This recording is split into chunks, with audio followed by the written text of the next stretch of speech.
Di awal cerita kita akan diperlihatkan seorang tentara yang baru saja kembali dari medan perang untuk mengabdi pada negaranya. Dia bernama Ray Francis. Setelah pengabdian terakhirnya, dia berniat pensiun dari kemiliteran dan memutuskan untuk menikah. Dia mendatangi seorang gadis yang terlihat sedang duduk di taman. Dia bernama Kelly. Rupanya, Kelly ini adalah pacar dari Ray. Betapa kagetnya dia melihat Ray yang sudah pulang, di mana harusnya Ray datang seminggu lagi. Belum usai meluapkan kegembiraan, tanpa basa-basi Ray langsung melamar Kelly. Betapa senangnya Kelly mendengar hal itu. Dia pun langsung mengiyakan ajakan Ray untuk menikah. Duh, so sweet banget ya mereka berdua. Apa kabar saya yang jomblo ini? Aduh. Marry me. Gonna give me an answer or what? Yes! Yes! Saat mereka hendak menaiki mobil untuk pulang, Kelly digoda oleh dua orang mas-mas yang saya juga nggak tahu mereka siapa. Yang pasti mereka kaya. Pada awalnya Ray dan Kelly berusaha untuk tidak menanggapi mereka, tapi malah mas-mas ini ngelunjak. Dia turun dari mobil lantas menunjukkan torpedonya di depan muka Kelly. Ray yang melihat hal itu sontak marah besar. Dia langsung menghajar mereka di sana sampai di mana salah seorang dari mereka mengeluarkan pisau. Karena Ray berusaha melindungi diri, dia malah tak sengaja membuat pria itu kehilangan nyawanya. Get up, man! Karena hal itu, Ray diadili atas dalih pembunuhan. Dan saat dia berbincang dengan pengacaranya, Ray dihadapi oleh dua pilihan. Mengaku bersalah dengan hukuman yang sebentar, atau tetap mengaku tidak bersalah dengan masa hukuman yang lebih lama. Ya, pada dasarnya Ray tidak bisa lepas dari hukuman apapun pilihannya. Dan Ray akhirnya mengaku bersalah. Scene pun berpindah ke rumah ayah dari pria yang terbunuh oleh Ray tadi, yang nampaknya dia tidak terima atas kematian anaknya. Dan dapat dilihat juga sepertinya bapak tua ini bukan orang sembarangan. Dia menyuruh tangan kanannya untuk mencari tahu identitas dari Ray Francis. Bahkan dia mendapati informasi di mana Ray akan ditahan. Jack Morrison. Kali ini kita akan berpindah dan biarkan saya memperkenalkan kepada kalian orang yang berkuasa di penjara ini. Dia bernama Jack Harrison. Saat itu, dia kedatangan tamu yang tidak lain dan tidak bukan adalah ayah dari korban yang dibunuh oleh Ray. Dan diketahui, nama dari bapak ini ialah Harvey Thompson. Terlihat dia masih merasa sangat terpukul atas meninggalnya sang anak. Dia meminta agar Ray tidak dapat keluar dari penjara itu, sebagai hukuman telah membunuh anaknya. Yeelah pak, padahal kan anak bapak yang mulai duluan. Haduh.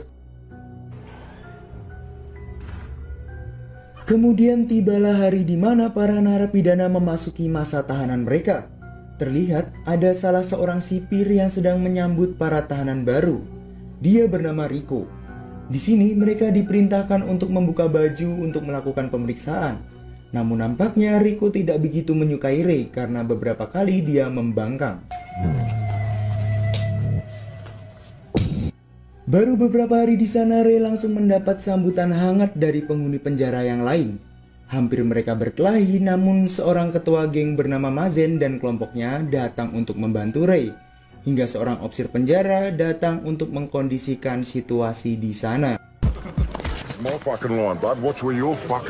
Kemudian Ray ditugaskan untuk mengantar buku ke perpustakaan. Di sana dia bertemu dengan penghuni penjara senior bernama David. Dan jika dilihat-lihat sepertinya David ini orang yang baik. Setelah selesai membereskan buku, Ray berniat kembali ke dalam selnya. Namun dalam perjalanan Ray kembali diintimidasi oleh narapidana lain. Ya, seperti itulah kehidupan penjara di sana. Memangsa atau dimangsa. Pada kenyataannya yang kuatlah yang bertahan. Dan jika kalian bukan orang yang kuat, jangan mencari masalah. Di selnya, Ray yang sedang membaca buku didatangi oleh dua orang sipir. Yang salah satunya adalah si tua Rico. Mereka memeriksa sel yang dihuni oleh Ray. Hingga Rico menemukan foto dari Kelly. Dan foto itu langsung dijilat dengan syahdu oleh si bapak tua ini. Hal itu sontak membuat Ray sangat marah dan dia berniat menghajar sipir tua itu. Namun apa daya, kedua sipir yang lain sudah menahan dirinya.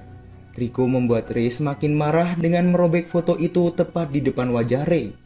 Karena melawan, kemudian Rico menyuruh Ray untuk membuka baju dan mengintimidasinya bersama sipir yang lain. Dan saat dia ingin bertindak lebih jauh, beruntung salah seorang sipir muda di sana menghentikan perbuatannya. I said, look at me. Cerita pun beralih ketika Ray sedang mandi.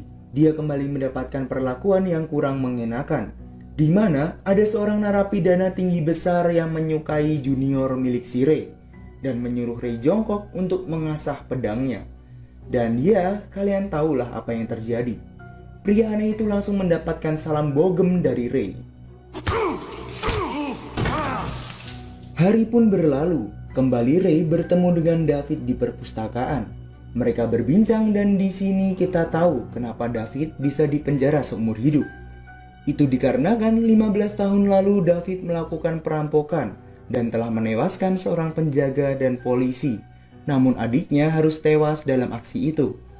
Fakta mengejutkan lainnya adalah uang hasil curian itu belum ditemukan hingga sekarang. Dan hanya Davidlah yang mengetahui tempatnya di mana.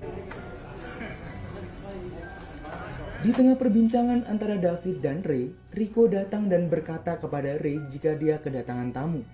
Dan tamu yang dimaksud tak lain dan tak bukan adalah Kelly. Dari kejauhan Ray memberikan senyuman yang begitu hangat. Namun, baru berbincang sebentar, si tua Rico telah menghentikan kunjungan dan menyuruh Ray untuk kembali. Namun lagi-lagi si pak tua ini memprovokasi Ray dengan berkata jika dia ingin esek-esek mantap dengan pacarnya. Untung saja Ray masih bisa menahan emosinya.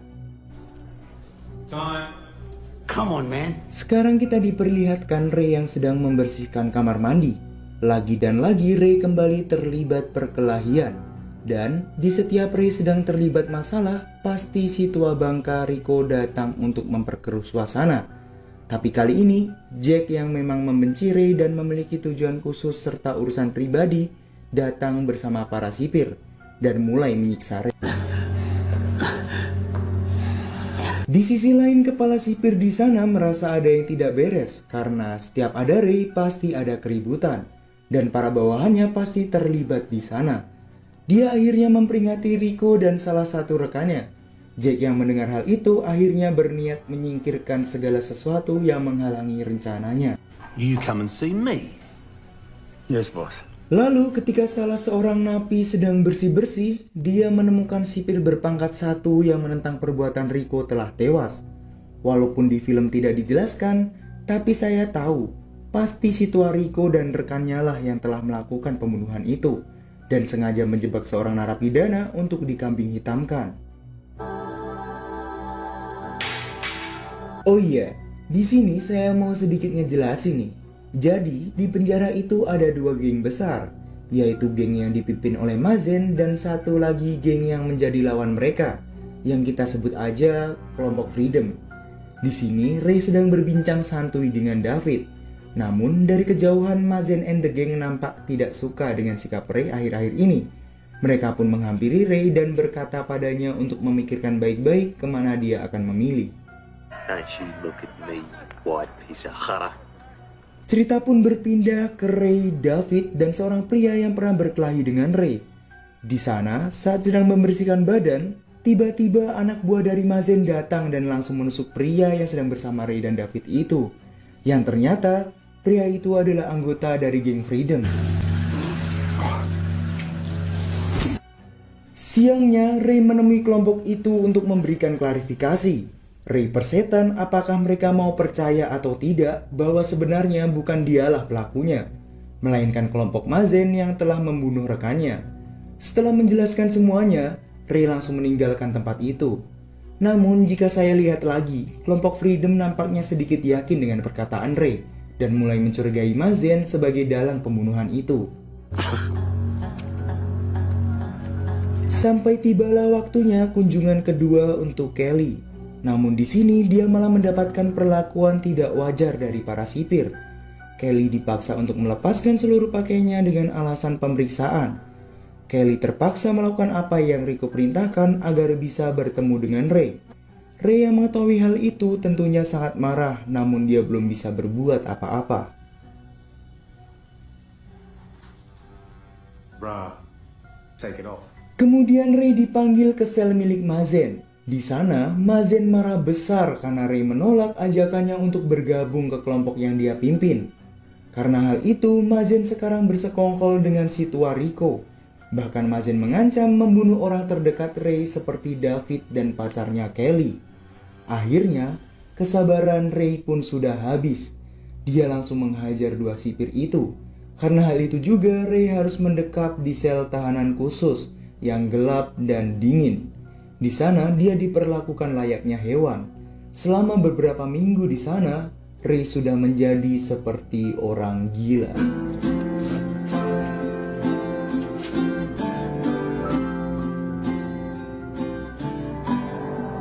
Dan saat Ray sudah pulih, dendam Mazen masih memuncak. Hingga dia menyuruh remaja 18 tahun itu untuk menusuknya. Namun saat itu remaja itu mengurungkan niatnya. Karena tak menuruti perintah dari Mazen, pemuda itu pun akhirnya dihabisi dan harus tewas di tangan Mazen. Did he really? Mengetahui temannya dibunuh, emosi Ray sudah tak terbendung lagi. Dia langsung mendatangi kelompok Mazen di tengah lapangan. Hingga kegaduhan itu mengundang kedua belah kelompok. Ray mengajak Mazen untuk berduel. Ya pastinya tentara elit kita yang satu ini dengan seluruh kemampuannya memenangkan pertarungan. No, it isn't our fucking fight. Ray kemudian mencekik Mazen dengan sekuat tenaga. Namun saat melihat ke arah David, David menggelengkan kepala seakan memberitahu Ray untuk jangan membunuhnya. Ray pun melepaskan cengkeramannya dari Mazen. Namun lagi-lagi ada seorang narapidana yang memberikan senjata tajam kepada Mazen. Mazen yang terluka parah mencoba menusuk Ray dari belakang. Namun di saat-saat terakhir, David menyelamatkan Ray dan harus merelakan tubuhnya tertusuk. Melihat hal itu, kelompok Freedom tanpa aba-aba langsung menusuk leher Mazen hingga tewas. Karena insiden itu pun Ray dipanggil ke ruangan Jack. Jack berkata bahwa Ray akan dipenjara seumur hidup dan dia tidak akan bisa keluar dari sana. Dan dengan cerobohnya lagi dia bercerita tentang apa yang selama ini terjadi di balik layar. Tentang dia yang dibayar untuk melakukan semua ini kepada Ray. Yang tanpa sadar, kehadiran Ray di sana hanyalah sebuah jebakan untuk membuat Jack mengatakan rahasianya. Thanks. Setelah bebas dari segala tuntutan, Ray menjenguk David yang berada di ruang perawatan. Di sana, David berbisik kepada Ray tentang semua rahasianya. Bahkan, Ray diberitahu tempat David menyimpan uang yang ia curi 15 tahun lalu untuk Ray hidup bahagia bersama istrinya. Oh no, that is fucking gay. David hanya berpesan untuk memberikan sebagian uang itu untuk anak perempuannya yang sudah lama tak dia temui. Ray pun berpamitan dengan David dan terlihat di luar gerbang penjara sudah ada orang tercinta yang menunggunya. Dan di akhir film kita akan diperlihatkan di mana Jack dan si tua Rico ditahan di penjara yang sama. Dan sang sipir yang baik hati itulah yang sekarang menggantikan Jack sebagai kepala penjara. Got it down. Jadi inti dari film ini mengisahkan tentang seorang tentara elit yang harus menerima hukuman yang seharusnya tidak dia terima. Dan dia pun harus berjuang demi mendapatkan hak-haknya kembali. Gimana kaulah muda dan kaulah tua filmnya? Alangkah baiknya sih kalian menonton filmnya secara langsung agar bisa lebih paham dan juga mengerti. Saya pamit dulu. Salam Parku.